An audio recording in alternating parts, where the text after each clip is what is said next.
This week has seen a lot of headlines on international politics, but none has created as much buzz as this one. US President Joe Biden's comments on Taiwan.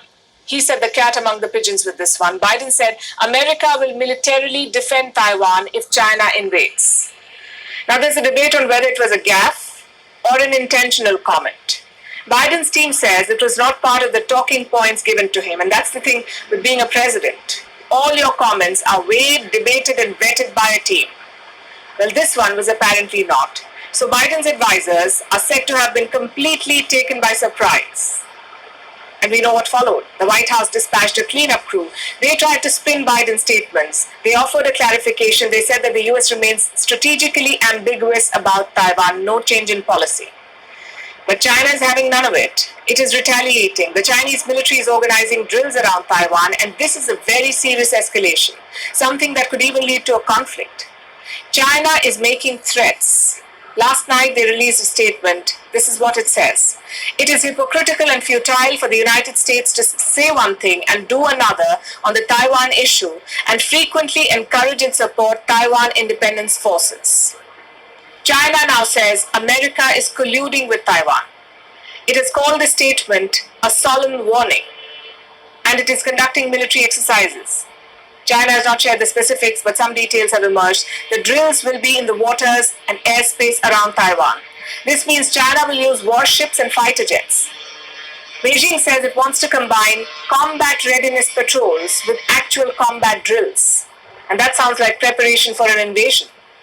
The Chinese Foreign Ministry is also threatening consequences. That's the word they've used. The US has violated on the Taiwan question, hollowed out the One China principle, and both covertly and secretly incited and supported Taiwan's independent separatist activities.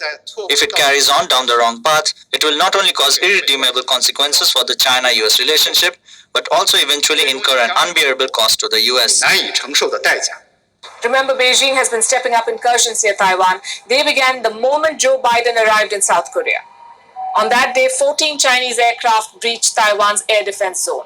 So far this year, more than 300 incursions have been reported, 300 Chinese incursions. Last year, the number had crossed 900. With China announcing more drills, the incursions will continue and Chinese ships will swarm the waters near Taiwan. Now, here's why we say that these drills raise the risk of conflict. There is a serious military buildup around Taiwan. The American Navy has been making moves. In the month of March this year, they conducted a drill in the Tokyo Bay. And this happened for the first time. The Japanese self-defense force was involved. Japan, as you know, does not have an army. They have what they call a self-defense force. So along with the Americans, the Japanese simulated an attack on a submarine. And that's not all. Last summer, 5 missile destroyers arrived in Yokosuka. This is in central Japan. Yokosuka is home to America's largest naval base overseas. 2 ships have been replaced, and unlike the old ships, the new ones can multitask. They can engage in anti-aircraft warfare. They can spy on submarines. They're equipped with helicopter hangars. They can respond to missile attacks. There are 13 American warships in Yokosuka. All these vessels are now deployed near Taiwan. From Yokosuka, American ships can deploy to the Taiwan Straits in less than 2 days.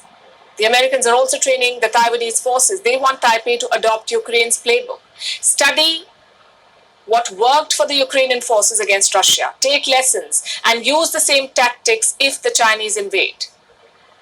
So here's what we have now. A contested territory, 2 world powers at odds, and a pile-up of lethal weaponry. The Taiwan Strait is a powder keg now. Joe Biden's statement is acting like a spark. China feels threatened. It is responding by sending ships and fighter jets. If bullets were meant to deter China, they have achieved the opposite.